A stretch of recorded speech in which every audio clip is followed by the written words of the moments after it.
Hi, George here, and today I'll be showing you how to use the Premiere Elements Organizer, which is used for keeping track of all of your video clips, still images, sound files, whatever. And this works in conjunction with the Premiere Elements Video Editor. Now, this video covers just one aspect of this program.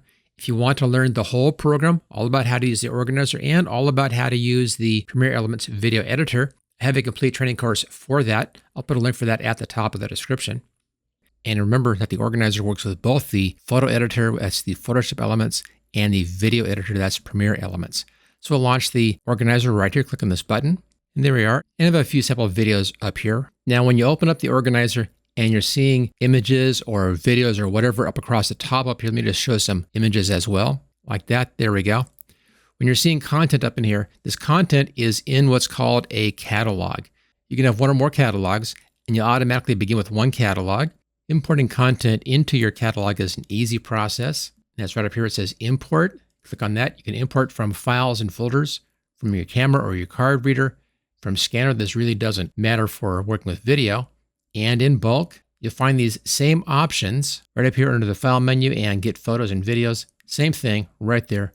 Notice that there are also some keyboard shortcuts for these things if you want to use keyboard shortcuts for that. Let's take a look at our options over here. From files and folders, brings up a drive window like this. You can then choose to bring in some videos just by clicking on a video. If you want to do multiple videos, hold down the Shift key, or if you want to choose them at random like this, hold the Control key down. You also can bring in some music. There's a song right there. I'll grab just a few more of these. There we go. So just a few random videos in here. Then choose Open, and this will then bring those into the file. Now, if it already exists, you'll see it down here. And notice how we're only seeing just 5 things right now. We're not seeing everything before. So what this is showing you is your last or latest import right there. To get back to the whole collection, go back over here where it says back, and we now have the whole collection shown. Notice that we just lost one of the images that I was showing in there, and that was a still image that I also imported. And we're only showing video right now. If you want to see the whole catalog, here's all the stuff I have in here. I have a lot of stuff in here from the different YouTube videos that I'm doing, so I won't be showing those in this video here. So there's our import. Now, if we go back over here to import from camera or card reader, same basic concept. You open up a window for your camera or your card reader. Scanner, of course, doesn't really apply here for video. And then in bulk, allows you to import from some basic locations. Here's stuff I have in my pictures folder right here. Here's my online OneDrive. Let's just uncheck that. Notice if I check that, some of these things are checked. If I uncheck it, they're now unchecked. So these are up on the online location. If I uncheck pictures here, then nothing is checked. If I click in here, you can see everything. And again, these are from some of the different videos I've done on YouTube. And then to import everything in that folder, you just click on Import right down here, and it imports everything as one big batch. So if you don't want anything coming in from that location, then go to that location and delete it from that location and then import in bulk. But I found it's just easier in most cases to go up here to import and just use files and folders. Now, notice on this one, it's looking at just 2 locations in here. You can add more locations if you want to. That's over here under File menu and Watch Folders right here. Notice that I'm watching my OneDrive folder and the Pictures folder both in the OneDrive location. If you want to add an additional location to keep an eye on, click on Add, and then add that into your list. You also can choose to automatically add files to the Elements Organizer from these locations. This is very useful. If you want to, you can remove these locations and then add a specific location. Maybe you can set up a folder on your hard drive and you copy your videos into that folder and then set that up in here as a watched folder and then automatically add those files to the organizer. Whenever you put videos into your folder that you set up, they're going to automatically be imported into the organizer. Now, the import only happens when you open up the organizer. It doesn't do it when the organizer is closed. So you may see a delay on the organizer opening up if you're adding in a lot of videos that way. And when you have your videos in the organizer here, if you click on a video, get this little check mark right up here that shows that this video is selected. If I click over here, that one is now selected. If I hold the Control key down, I can select multiple videos, allowing you to do some things with those videos. Right-click on the video, and you have some options here in this right-click pop-up menu. You can copy the video and then duplicate that or paste it that way. You can delete the media. Now, when you do delete in here, it's going to be giving you an option. I'll just click on this one. You have the option in here to delete it from the catalog, but still leave it on the hard drive, Or if you want to get rid of the actual image, you also can check that and delete that from the hard drive as well. So you have two options for deletion, either from the catalog or from the catalog and your hard drive. Let's go back to our right-click menu. You can sync selected media. This is if you've been doing some changes on your media in a different program. You want to make sure that the organizer is up to date on that. You can do that to sync the media. You can also edit with the Elements editor right here. You can adjust the date and time of the selected items. Now, when you do this, notice here that you can change to a specified date and time, change to match files, date and time, and so forth.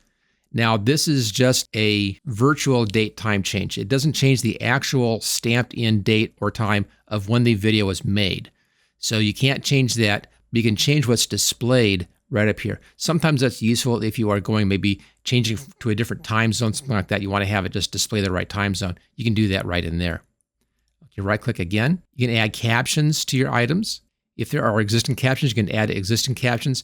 This is sometimes useful and will show in the information for the file, what's known as the metadata for the file. Right-click, you can update the thumbnail for selected items. Again, if you've changed things, you can update your thumbnail. Let's just use just one here. Notice if I have just one selected, I can play the video or the audio. And this comes up in a little player right here. It's just kind of floating on top.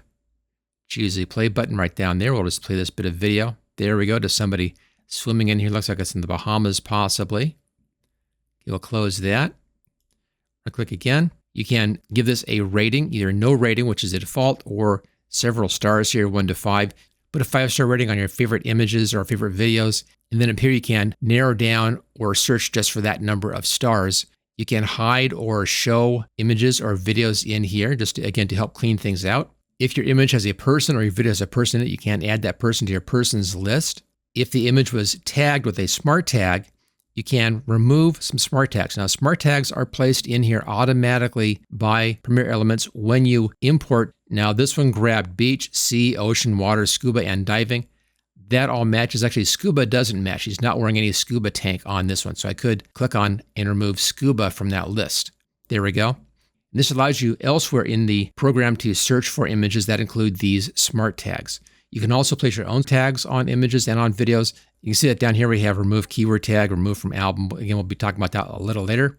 You can create slideshows of multiple images.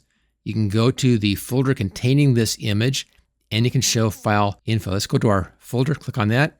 And left-hand side over here, we're now looking at folders instead of albums. And there is the folder that this one particular video is in, right there. Okay, go back to albums again, and right-click. Let's go to show file info. That's on the right-hand side.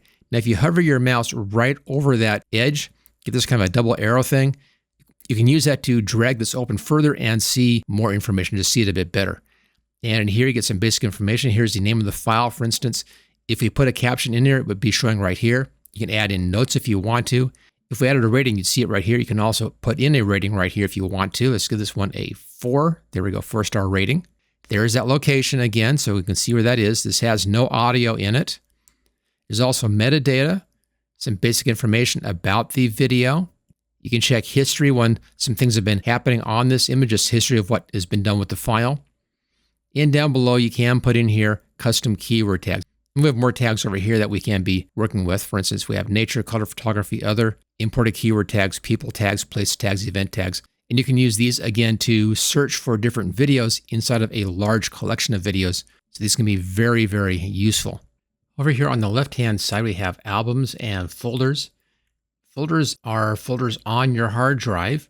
And these are folders that contain images that you're seeing here in your main catalog area. So it's the folders on your hard drive or your network for your catalog.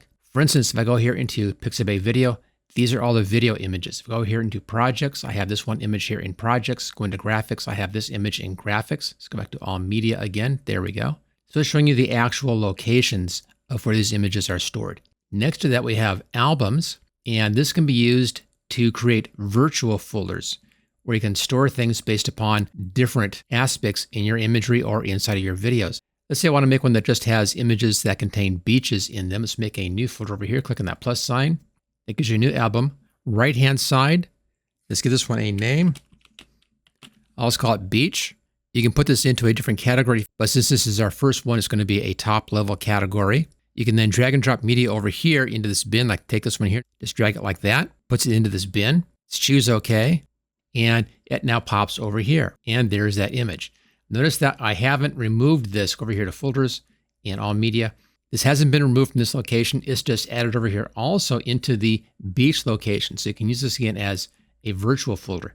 Now to have more images in here, let's go back here to All Media. I guess take these, click on one, and drag it over here into that folder. This one has a beach in it. Click on that, drag it into that folder. Notice how they're not leaving here. Click on this one, drag it in. But they are going over here into this beach folder now. So it gives me one way to reorganize. Let's go back up here to the plus sign and let's go All Media. Notice the drop down right here, little drop down arrow. You can create a new album here, create a new album category. Right now, My Albums is the album category. So I could do new album category for travel locations, for instance, or vacation, and put beach into the vacation. I can import albums from a file or save albums out to a file. This is a way that you may want to copy your albums from one version of Photoshop Elements and copy it into a different version or copy it to a different computer. You can do that right there. And don't forget, I have a complete training course for Premiere Elements. It covers both the organizer and the video editor, and I cover everything in both programs. You'll find a link for that at the top of the description. If you enjoyed this video, hit that thumbs up. Also subscribe so you don't miss any videos in the future, and I'll see you next time.